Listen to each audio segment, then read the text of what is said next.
Magandang gabi Pilipinas. Sa loob ng ilang araw, naging laman ng mga balita hindi lamang dito sa ating bansa, ngunit maging sa buong mundo ang malakihang protestang naganap sa Hong Kong. Isang protestang naghahanap ng malawakang pagbabago sa paraan ng pamumuno sa nasabing lugar. Kapansin-pansin din na malaking porsyento ng mga nagprotesta ay mula sa sektor ng kabataan. Isang malinaw na pagpapakita ng kamulatan ng bagong henerasyon sa mga isyong kinasasangkutan ng kanilang lipunan. Ako po, si Cathy San Gabriel. Pagpapalit ng pinuno at pagtatamo ng demokrasya, yan ang mga sinasabing naging layunin ng mga nagsagawa ng protesta sa Hong Kong. Ngunit posible nga bang makamit ang mga ito sa pamamagitan ng isang mapayapang protesta? At gaano nga ba kalaki ang papel na ginagampanan ng mga kabataan sa landas na tinatahak ng isang bansa? Ako po si Kirby Cristobal. Yan po at marami pang iba ating tatalakayin ngayong gabi. Ako po si Attorney Mark Castrodes. Samahan po ninyo kami sa 1.5 oras ng paghimay sa isyong ito. Dito lamang sa Hong Kong Stands Up, a PTV Special Forum.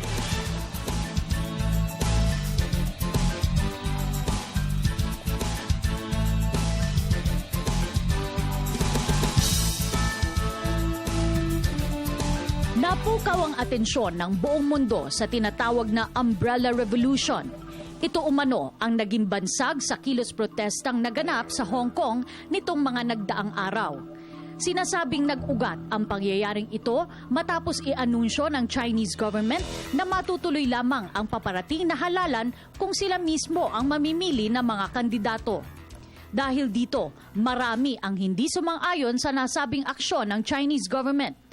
Ayon sa mga demonstrador, ang hakbang na ito ay nagtatanggal sa kanilang karapatang pumili ng tatayong leader sa sarili nilang bansa. Sinasabing halos 80,000 ang sumama sa protesta na pinamunuan ng Occupy Central with Love and Peace. Karamihan sa mga sumali sa protesta ay mga estudyante at kabataan na naglalayong makamit ang full democracy sa pamamagitan ng pagbibigay ng karapatang pumili at magluklok ng kanilang pinuno. Ano nga ba ang papel na ginagampanan ng kabataan sa pagpapaunlad ng bansa? At ano nga ba ang implikasyon ng kaganapang ito sa pamunuan ng Hong Kong? Muli, sama-sama nating himayin at talakayin ang maiinit na issue dito lamang sa Hong Kong Stands Up, a PTV Special Forum.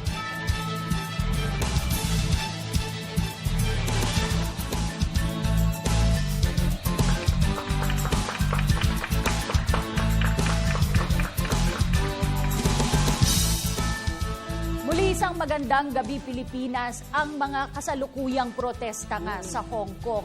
Tandaan po natin na ang Hong Kong ay hindi po siya isang bansa.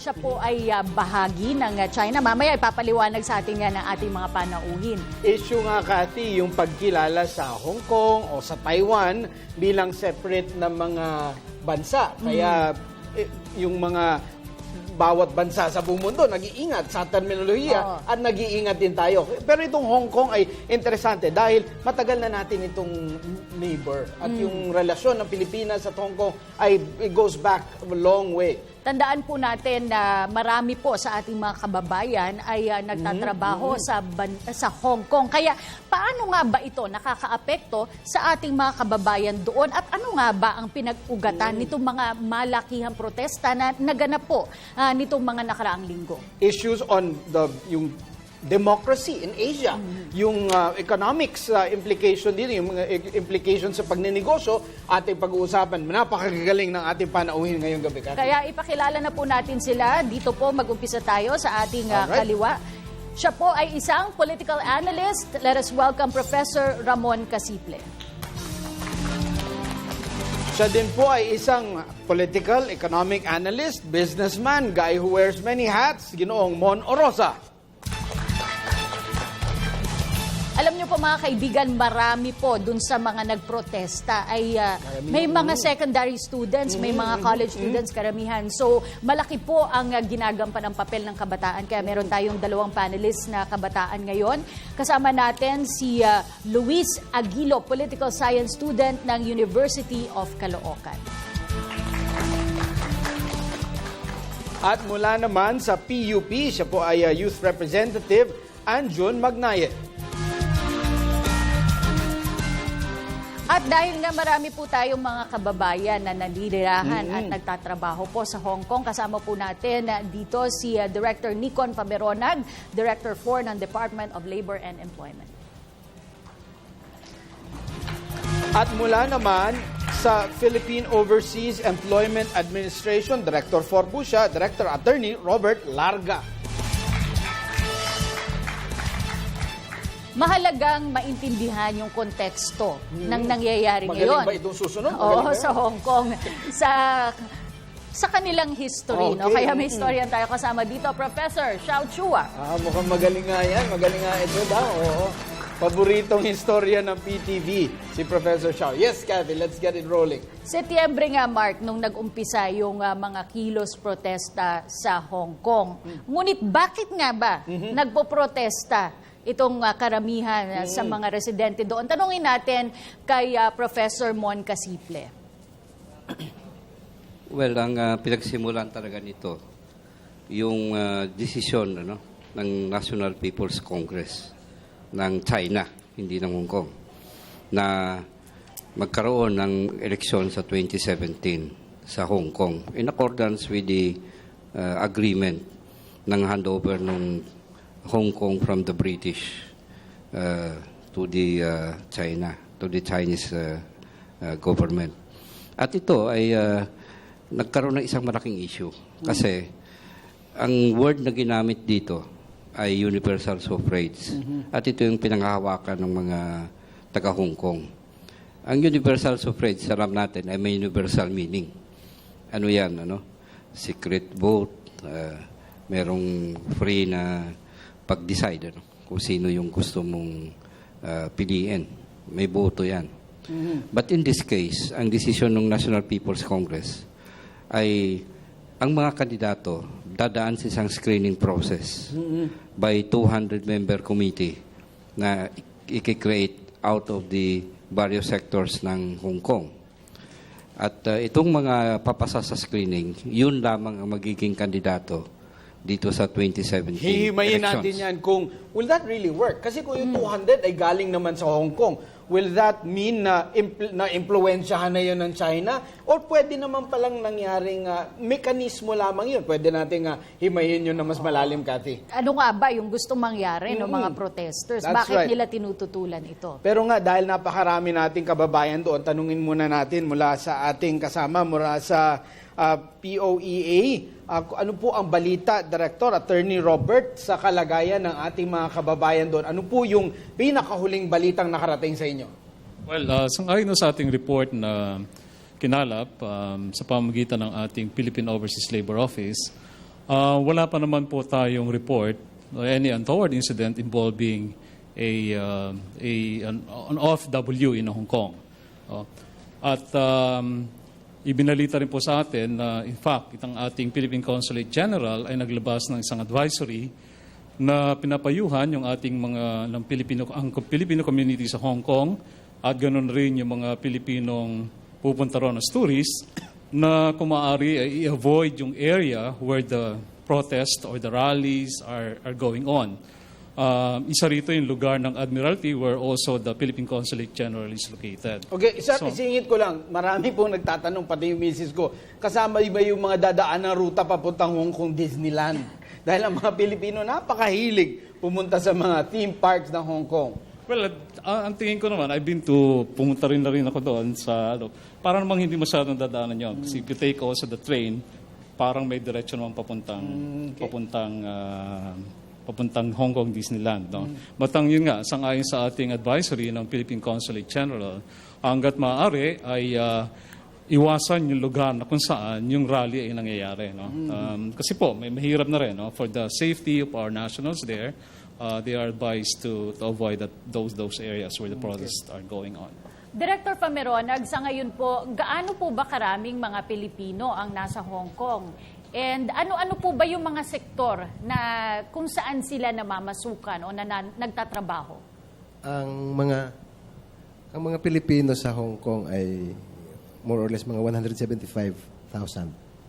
Kung ang pagbabasihan natin ay yung deployment record ng POEA na mga 130,000 a year. majority, siguro, pinakamalaking porsyento na yung mga 80% ay mga household service workers. At alam naman natin, yung mga household service workers, nakabase yan sa bahay ng kanilang mga amo.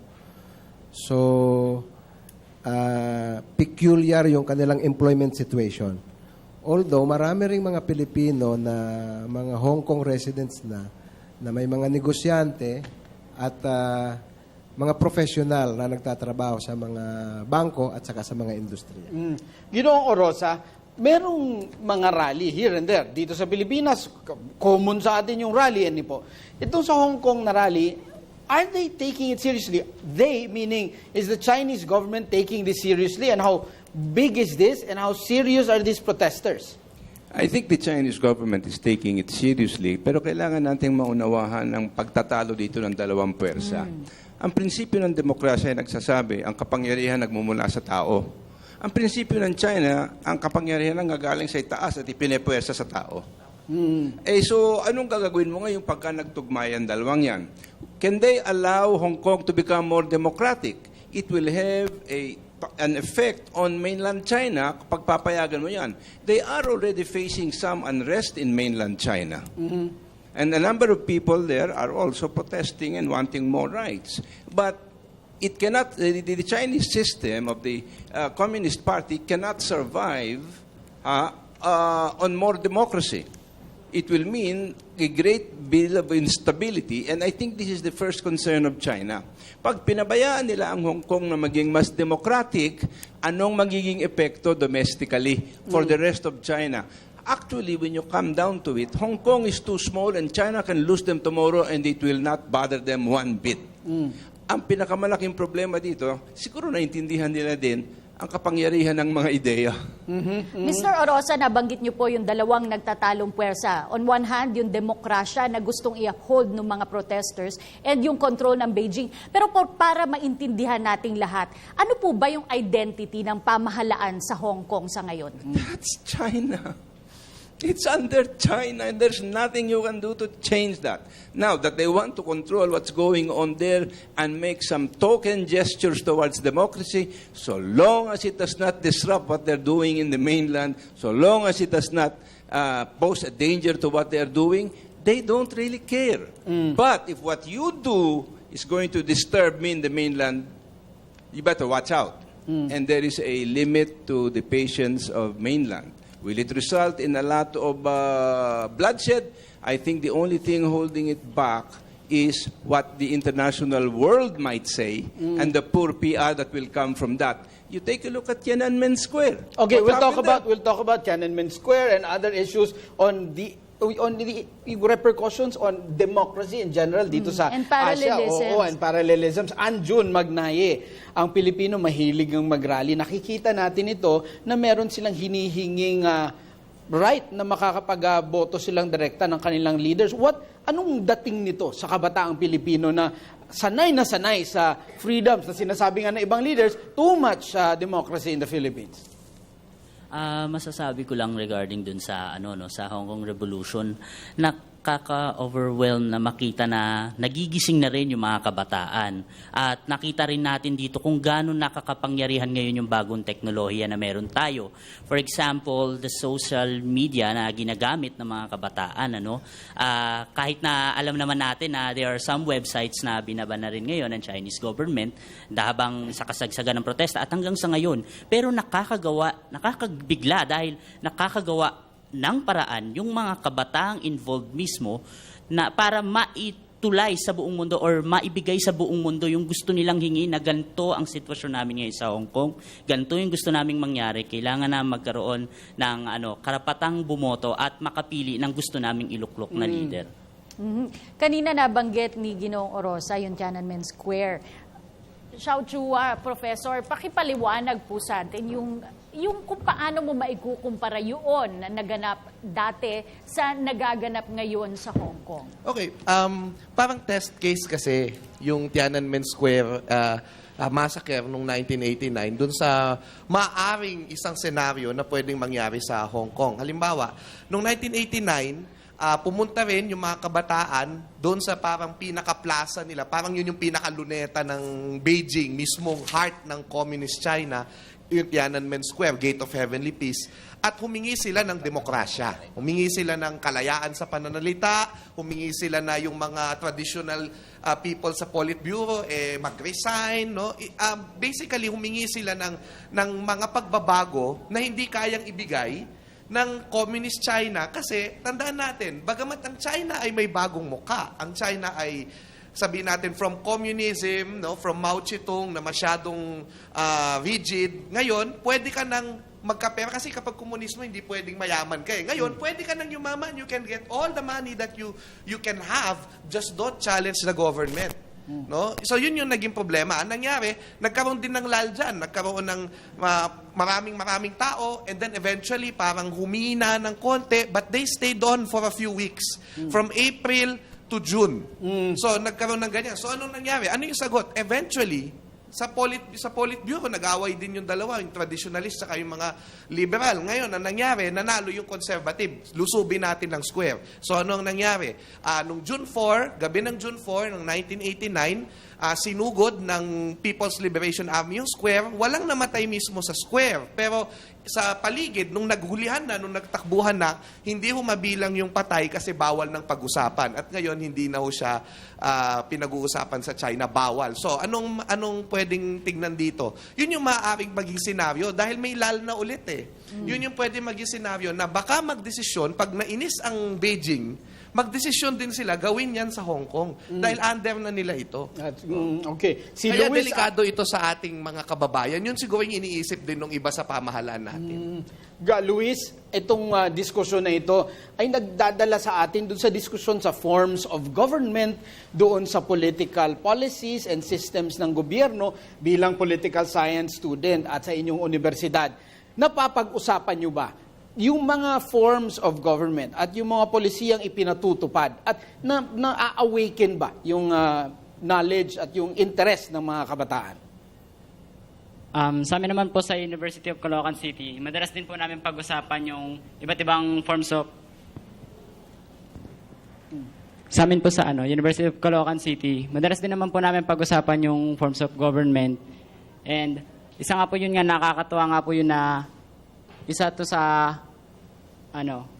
sabi natin na isa po sa mga pagkakataon kung saan nasusukat yung kaalaman ng mga estudyante, kagaya ko, tsaka ng mga iba pang estudyante rin sa UCC. Mamaya, makasama rin natin dito sa ating studio audience yung mga estudyante ng UCC. At mamaya magtatanong po sila sa tulong ng ating kasama si Kirby Cristobal. Kaya ibaling na muna natin ngayon ang diskusyon kay Kirby. Maraming salamat sa inyo, Attorney Margaret Cathy. Bago yan, i-welcome at i-acknowledge ko muna yung ating mga bisitang estudyante sa ating studio. Galing nga sila sa University of Caloocan City. Welcome sa Channel 4. Alright, at unang magbabahagi ng katanungan, itong si Mark Aguilar. Mark? Yung mic, yan. Question ko lang po kay Prof. Mon. Can the Hong Kong government stand nang hindi po humihingi o hindi nakadepende sa China? Sigurado hindi. Kasi ang Chinese government, from the start ng handover, ay pinili yan ng China mismo. At sa loob ng politika ng Hong Kong, ang China ang nagdetermine ng takbo at patakaran mismo. Although merong tinatawag na basic law, ang Hong Kong, na sinangayunan ng National People's Congress. Pero in practice, China naman talaga nagdadala. So, mahirap mo masabi na hindi susundin ng Hong Kong government ng China kasi creation siya mismo ng China. Alright, maraming po salamat sa inyo, Sir Mon Casiple. Next question naman, galing naman kay Jobert Chicano from University of Caloocan. Prof. Shao, good evening po. Sir, do you think that is there any possibility that Hong Kong someday will be an independent country? And if so, sir, ano po ba yung magiging epekto nito para po sa bansang China po? Dahil po, alam naman po natin kung gaano po kaunlad yung Hong Kong po ngayon. Ayun po. Well, ang posibilidad ay pwede. Di ba? Kung dadaan sila sa proseso Hindi ba? Kung papayagan ng China na mag-open up na, kung gusto nyo na mag-election tayo, na pwede nyong pagbotohan kung kayo ay magiging malaya na. At ito, titignan to ng international community. No? Susunod yan sa proseso. Pero I'm not really optimistic about that. Hindi yan bibitawan ng China sa aking palagay. Kasi kahit papaano, yung Hong Kong, maunlad din. Kumbaga, bagamat hindi nila kailangan, kasi marami naman silang ibang lupain, iba pa rin yung Hong Kong. Kumbaga, parang jewel in the crown. Parang ganun yung nakikita ko dito. So, I don't think, kung kaya nilang kontrolin yan, hindi nila yan papayagan. Okay. Sir Xiao, may additional questions lang ako. Yep. Bukod ba sa nangyaring stands up ngayon, meron pa bang previous history ng ganitong pangyayari sa Hong Kong? Well, matagal yan na under British rule. Sa aking pagkakaalam na sa napag-aralan ko nung undergrad ako, wala namang major na naging unrest na gusto nilang maging totally free. Kumari, tulad ng Singapore. Yung Singapore, kahit na nag-iisang lang yun, naging malaya siya at naging independent. So, I really don't think na it will come in the near future. Unless, no? Mag-revolution talaga sila na bloody. Kumbaga, mag-set up sila ng army doon, they will have revolution there. Pero I don't think that they will do that because magulo. Magulo yan. At syempre, marami sa mga nasa Hong Kong businessmen, they don't want that to disrupt their business.